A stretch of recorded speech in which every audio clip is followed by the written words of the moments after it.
Good morning. It's bright and early. It's like 6:30 in the morning, but you got to beat the heat in the summer. So I need to fertilize. So I'm using my organic Neptune's Harvest and fish emulsion. And this is my little way to deliver it. So I'm putting in 1 ounce. You can go up to 1.5 ounces, but it's raining a little bit here and there.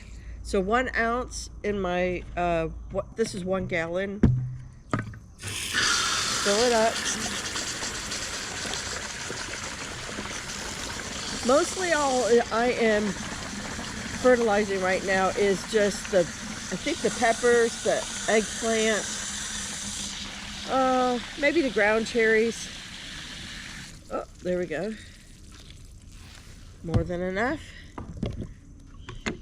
Let's see. Oh, and maybe flowers. I'll probably fertilize flowers as well. All right, I'm not gonna leave this on and then fish emulsion this. This will stink.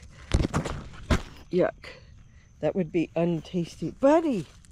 Oh, he found something nasty to eat. No, please don't roll in it. No. No.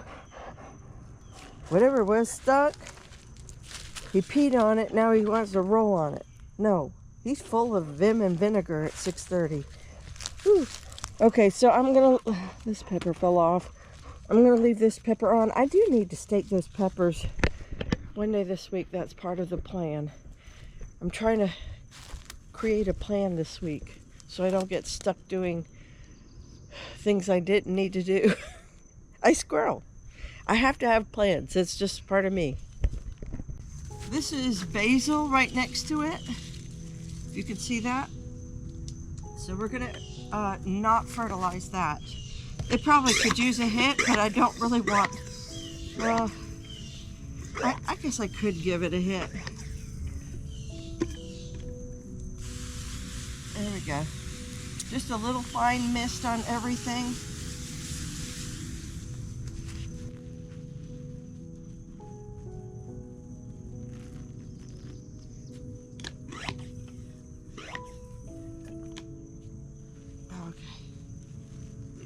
Good.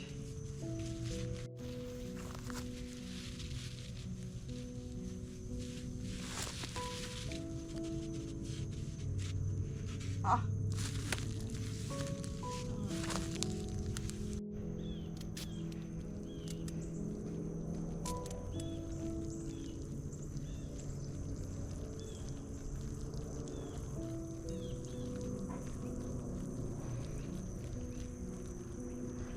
What happened to my spray?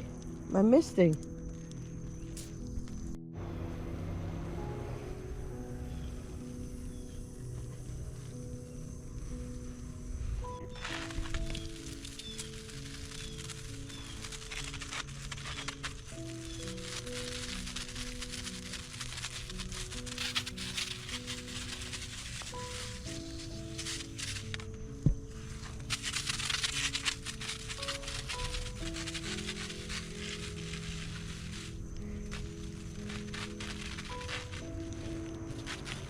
Got little okras down here.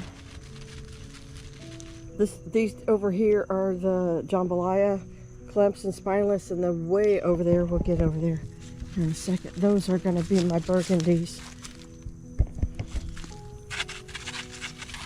Ooh, smells ripe in the garden after you do this.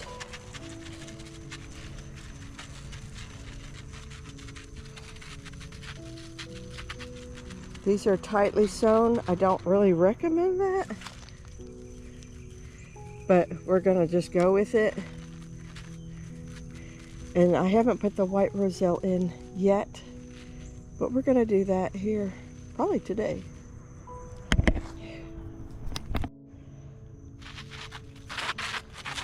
This is burgundy okra, and you can tell by that beautiful burgundy stem right there. We should be starting to see blooms finally this week.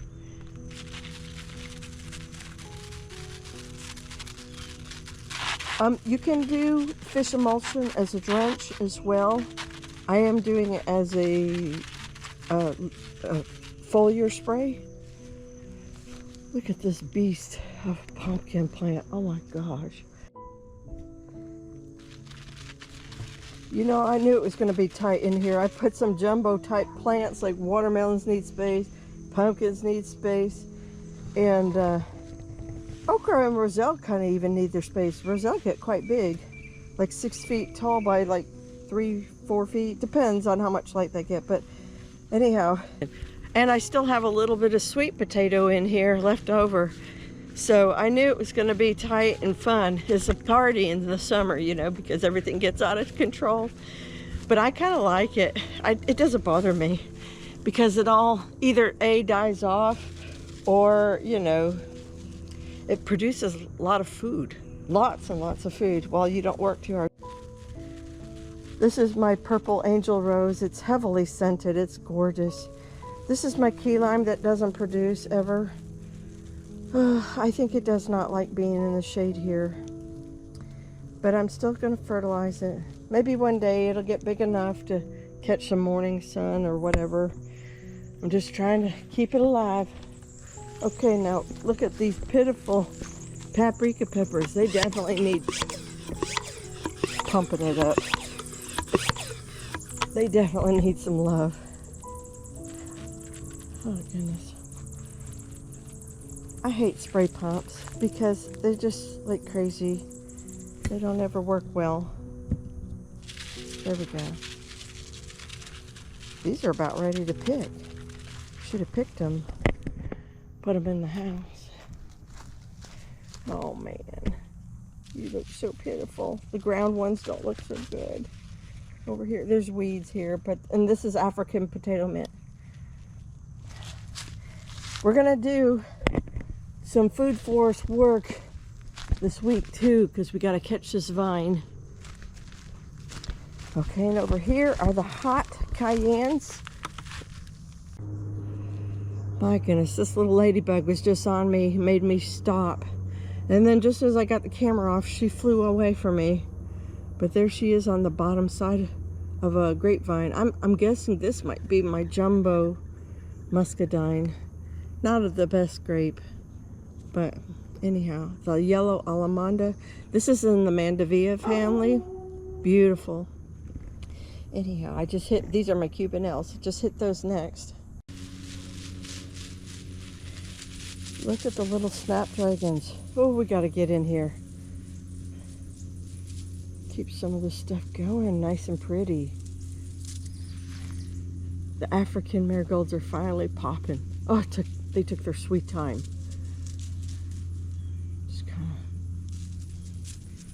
Oh, little nano pink geraniums, I think, and these are First Lady snapdragons.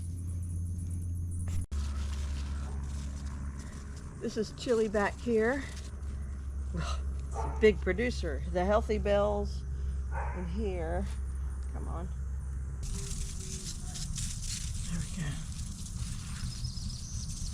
They still got quite a bit of blooms on these healthy bells.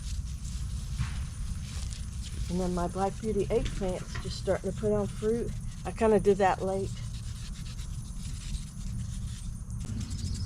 Let's hit up these mama roses real quick. Oh, there we go. Guess I had some gunk on there. I don't think the tomatoes are setting any more fruit. Look at this beautiful pepper right here. Okay. There we go. And hit these shallots real quick. Soak them down.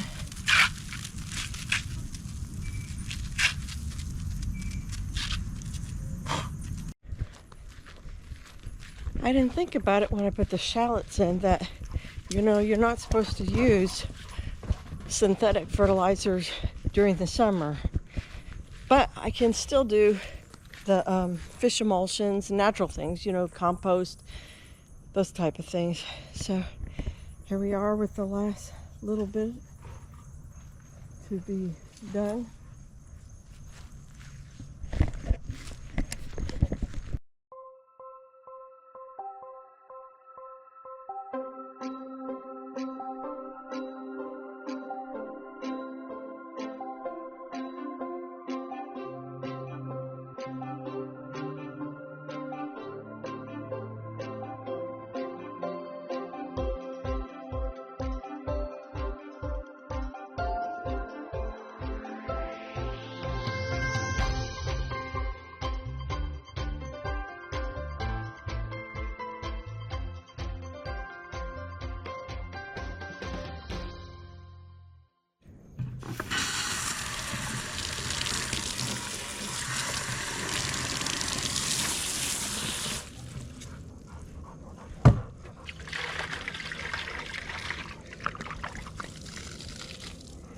Definitely be sure to empty out your container at the end of the use.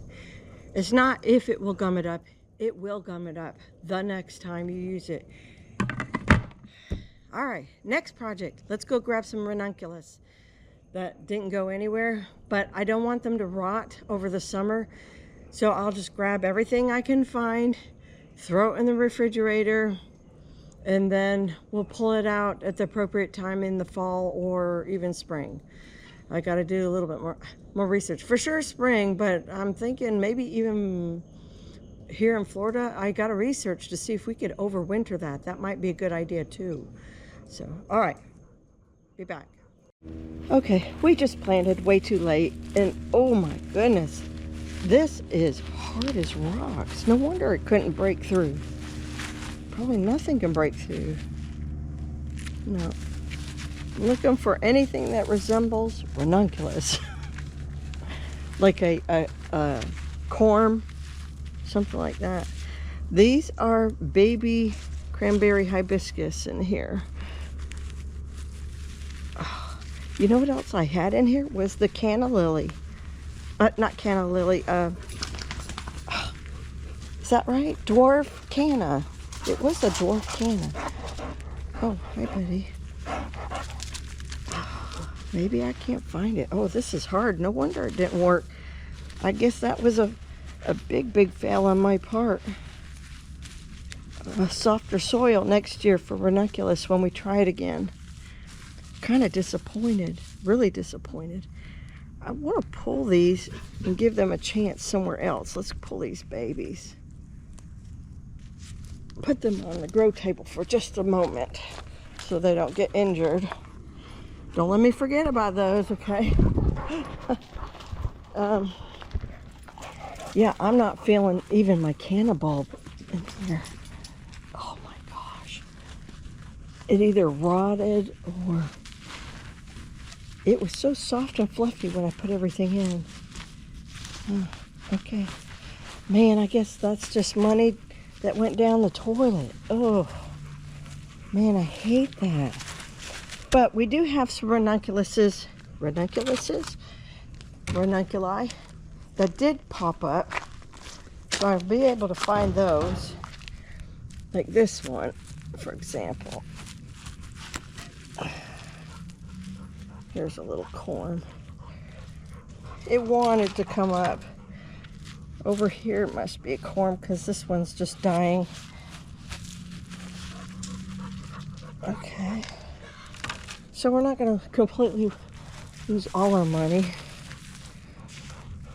Sometimes gardening goes like that. Oh my gosh, this stuff is hard as rocks. I'm going to need to put some perlite in there. My goodness, like almost like concrete. I have to remember that. All right, let's go get the next ones. At least we can save a few. And then we'll put them in the fridge, like I said. Yeah, all of these are dying. Oh, no, this soil is much softer. Here, let's remove the needles. This soil's much softer. We'll be able to save several more.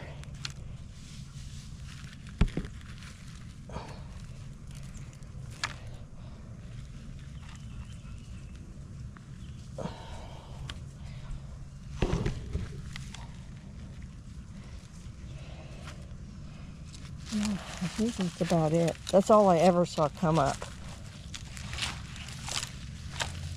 Okay. Okay, well, we saved a few. Now, let's store them properly. Normally what you would do is if you had ranunculus up north, somewhere more temperate with cold snaps, you would wait till they flower and then all the leaf foliage die back. And then you would snip them, clean them, and you got to let this dry. You would probably dust off some of the dirt that's between the little fingers of the corm. And that's how you would, and then you would put them up in a cool, dry place for the winter.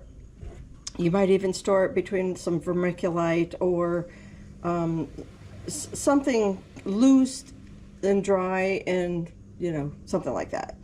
Low humidity, not here. Here in Florida, we're completely different, and these little corms would totally rot in summer. So it should have been flowering by now. I got it in way too late because the company shipped them way too late. And so anyhow, I'm paying for it this way. But we'll have a few, you know, try and experiment again next year. I may buy more if I can. But for right now, we're going to assume like they quote unquote flowered. And we're going to leave them out here. I'm going to leave the leaves on. They haven't quite died back. Really could have waited for that, but then I would have also, the trade-off is I would have risked not being able to find them at all. It's really hard to find these little corms right here.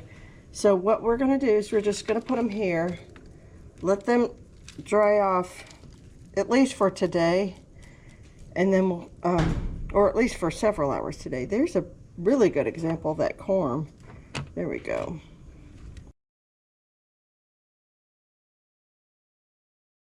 Get there.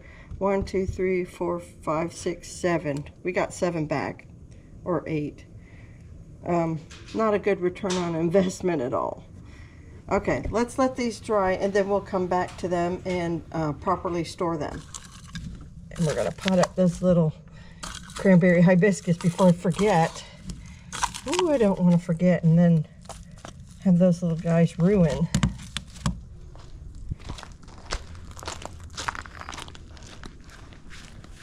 I always like to keep a few of them all around the yard.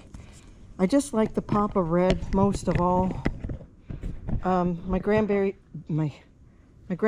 love to eat the leaves on them. It's something they can easily identify and know it's safe to eat in the garden. I don't know, it's like for them it's a little Christmas gift. So anyhow, these may or may not even flower this year. They're so little and getting a late start. Well, they might. Who knows?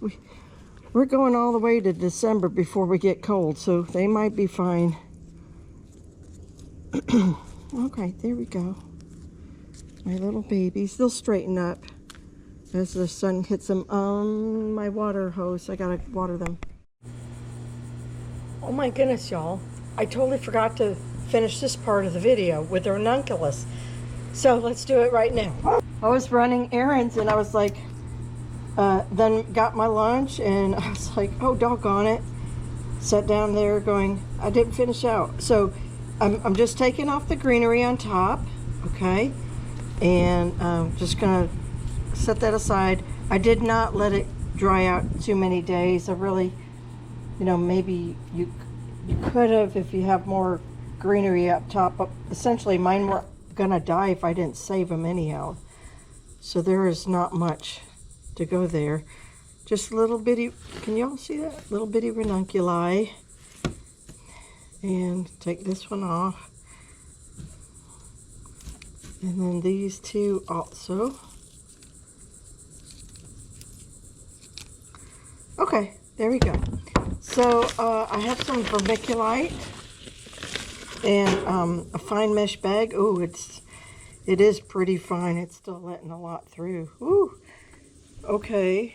Do we want a plan B? Maybe I could go with perlite. Let's do that. Thank goodness. Right behind me was the perlite. Okay, so let's do this. Y'all, I'm not saying for sure this is the right way to do it because this is my first time having to rescue ranunculi. But, you know, following other people's instructions. So I'm putting the ranunculi down here. It's going to be nice and dry.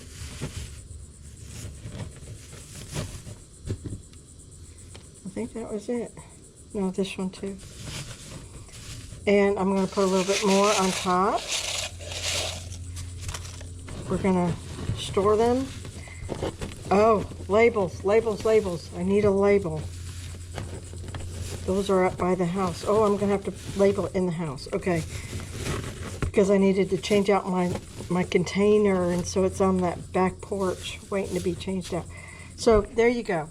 It's inside there. I'm going to put a label in there, and then I'm going to cinch it down And then all of this is going in the fridge. I want it kind of breathable, but I want it dry as well. So this, I'm just going to keep it in this little green thing for form, to keep the form going. And then I'll put the tag in there so I know, you know, bring it back out, rehydrate it. Again, I'll look up whether I should do that fall or just wait till spring. And then we'll go, for sure spring, but I might even risk it, or at least maybe through December in a protected place inside the house. I can rehydrate those corms.